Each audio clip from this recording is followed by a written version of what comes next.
Assalamualaikum warahmatullahi wabarakatuh. Salam sejahtera buat teman-teman yang sedang menonton video ini. Pada kesempatan kali ini kami dari kelompok 4 akan mempresentasikan hasil diskusi kami untuk memenuhi mata kuliah biopsikologi yang diampu oleh Ibu Gading Giovanni Putri MPH, yang mana pada kesempatan kali ini kami akan menjelaskan mengenai materi sistem auditori. Adapun anggota kelompok kami yang pertama yaitu ada Afifah Lutfia Rumaisa, yang kedua ada Yurika Nurfadilah, yang ketiga ada Laila Rahmawati, dan yang keempat ada Muhammad Emrul. Langsung saja kita mulai pada pemaparan materi yang pertama. Silahkan Mbak Afifah. Baik, saya akan memulai materi yang pertama, yakni stimulus pendengaran. Stimulus atau rangsangan merupakan sebuah rangsangan dari lingkungan sekitar yang ditangkap oleh indera.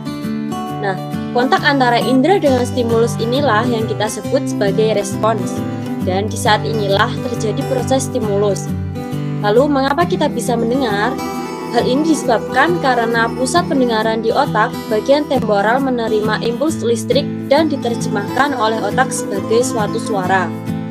Suara sebagai stimulus berasal dari benda-benda yang bergetar, baik berupa zat padat, zat cair, dan gas.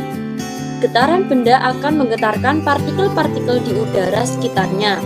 Lalu getaran yang akan berlangsung terus-menerus menimbulkan gelombang suara yang akhirnya akan sampai di telinga kita. Dalam memahami fungsi pendengaran, kita perlu memahami karakteristik suara yang dapat kita dengar.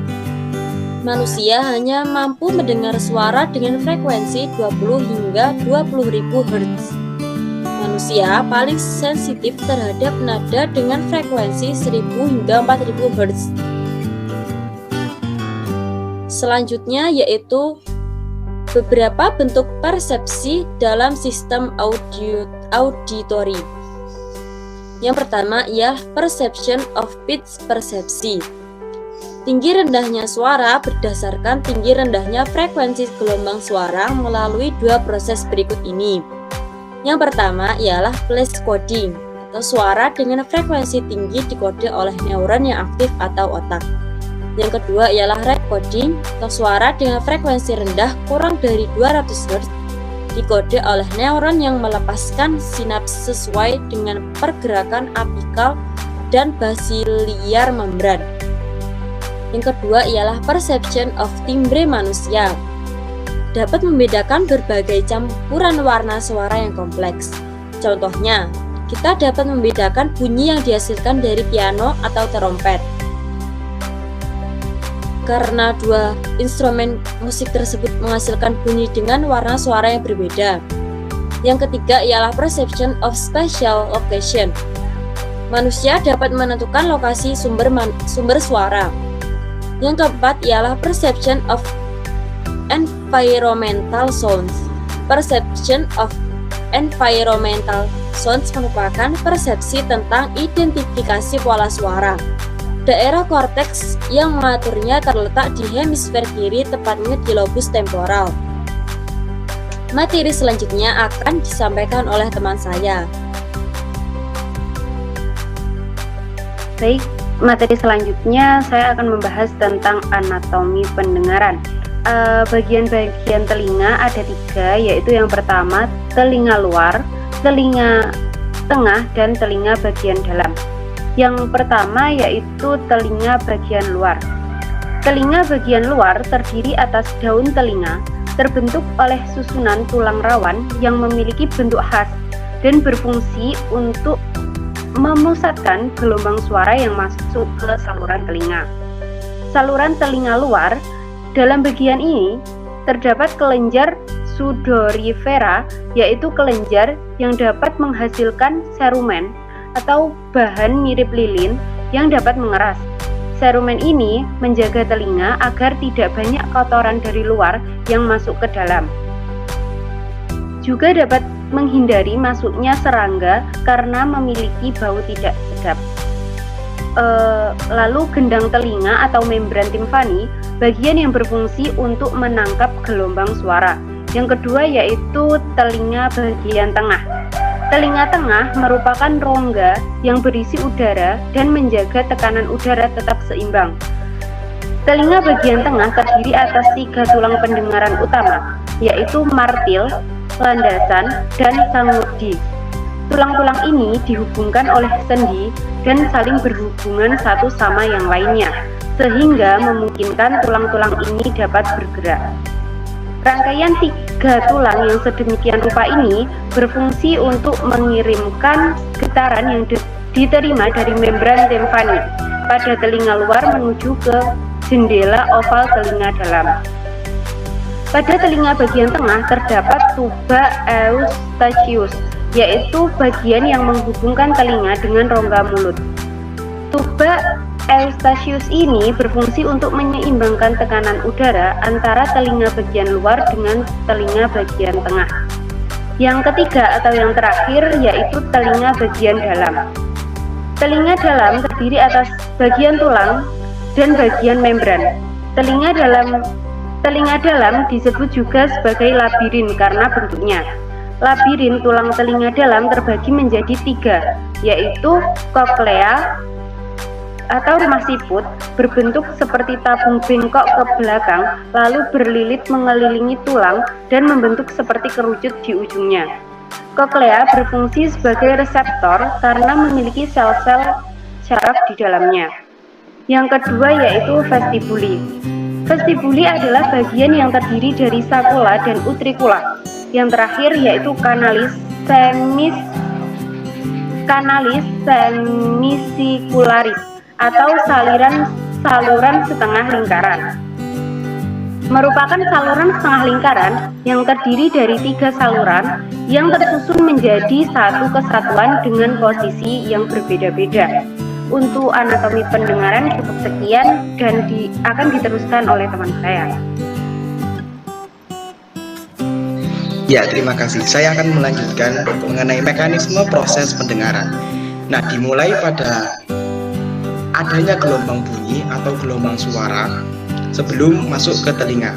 Gelombang bunyi atau suara tadi merupakan menjadi stimulus atau rangsangan yang mana akan masuk atau ditangkap oleh daun telinga atau pinna. Nah, setelah itu akan masuk lewat kanal auditori atau saluran telinga pada telinga bagian tengah. Nah, setelah masuk lewat kanal auditori tadi akan diteruskan dan menggetarkan membran timpani atau gendang telinga. Nah, dalam gendang telinga terdapat 3 tulang pendengaran yang seperti halnya dijelaskan oleh Mbak Fadila tadi, yaitu ada tulang martil, landasan, dan sangudi atau biasa disebut sebagai incus, stapes, dan malleus. Pada 3 tulang gendang telinga ini gelombang suara akan diperkuat. Nah, sehingga akan mempermudahkan gelombang suara tadi untuk masuk ke telinga bagian dalam yang berisi cairan ekstraseluler. Jadi gelombang suara tadi akan membuat stapes atau salah satu tulang tadi mengetuk tingkap oval atau jendela oval.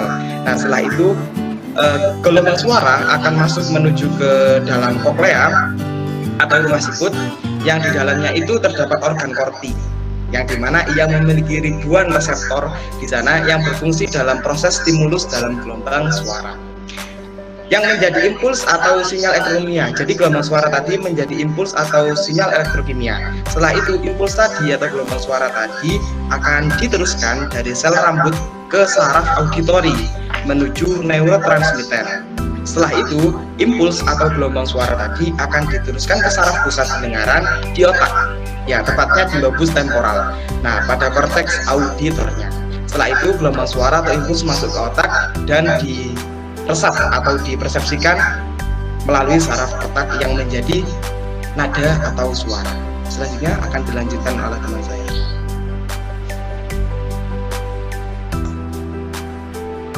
Baik, saya akan melanjutkan presentasi dari Mas Ainur yaitu mengenai kerusakan pada sistem auditori. Kerusakan pada sistem auditori yang pertama yaitu vertigo, di mana disebabkan oleh kerusakan yang terjadi pada sistem vestibular. Tanda gejala vertigo sendiri biasanya dibarengi dengan sakit kepala dan penderita mengalami persepsi gerakan yang tidak seharusnya seperti gerakan berputar atau melayang secara tiba-tiba, sehingga menyebabkan penderita mengalami kehilangan keseimbangan. Pada dasarnya, vertigo sendiri merupakan gejala sakit pada kepala yang berhubungan dengan sistem saraf pada telinga dan otak. Terdapat dua jenis vertigo, yaitu yang pertama vertigo periferal, yaitu jenis vertigo yang paling banyak diderita oleh manusia, yang disebabkan karena adanya gangguan pada telinga yang berfungsi sebagai keseimbangan. Misalkan ketika menggerakkan kepala, terdapat bagian dalam telinga yang kemudian akan mengirimkan sinyal ke otak untuk menjaga keseimbangan. Adapun penyebab dari vertigo periferal ini antara lain yang pertama labirintis, yaitu berupa iritasi atau infeksi virus pada dalam telinga. Yang kedua ada benign paroxysmal positional vertigo atau BPPV. Lalu yang ketiga yaitu Meniere's yang merupakan penyebab vertigo yang serangannya bisa parah sampai 24 jam. Jenis yang kedua yaitu vertigo sentral yang terjadi akibat adanya masalah pada otak, yaitu pada cerebellum yang merupakan bagian otak kecil. Penyebab vertigo sentral antara lain migrain, multiple sclerosis, neuroma akustik, dan stroke. Beberapa kasus vertigo dapat sembuh tanpa pengobatan. Hal ini bisa terjadi karena kemungkinan adanya adaptasi antara otak dengan perubahan pada telinga yang menjadi penyebabnya. Adapun jika dengan penanganan lebih lanjut, yaitu dengan manuver Epley untuk menangani BPPV, obat-obatan antihitamin, tetapi obat seperti ini hanya efektif dan biasanya digunakan pada jangka waktu yang panjang. Ada pula terapi rehabilitasi vestibular yang berguna untuk membantu otak menyesuaikan dengan sinyal yang membingungkan dari telinga yang menyebabkan vertigo sehingga frekuensinya berkurang. Kerusakan yang kedua adalah tuli. WHO memperkirakan terhadap 360 juta orang yang saat ini mengalami disabilitas tuli akibat terdapat kerusakan atau masalah pada telinga. Masalah pendengaran berat biasanya diakibatkan oleh kerusakan pada telinga dalam, telinga tengah, atau saraf-saraf yang bersangkutan. Terdapat dua jenis kerusakan pada pendengaran yang terkait dengan kerusakan pada oksikel atau conductive deafness atau bisa disebut juga dengan tuli konduktif, dan yang terkait pada kerusakan koklea yaitu nerve deafness atau bisa disebut juga dengan tuli saraf.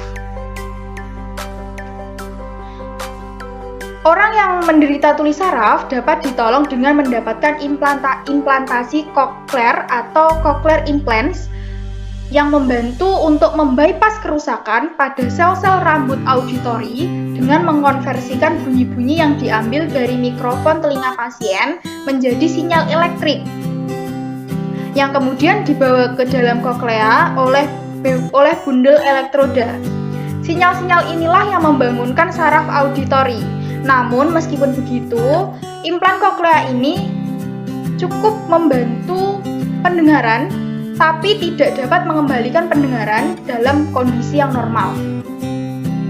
Upaya-upaya untuk mengkarakteristikan efek-efek kerusakan pada korteks auditori manusia diperkompleks oleh fakta bahwa sebagian besar korteks auditori manusia berada di dalam visura lateral, yang mana konsekuensinya adalah jarang terjadi kerusakan pada keseluruhannya, dan kalaupun terjadi selalu ada kerusakan ekstensif pada jaringan-jaringan di sekitarnya.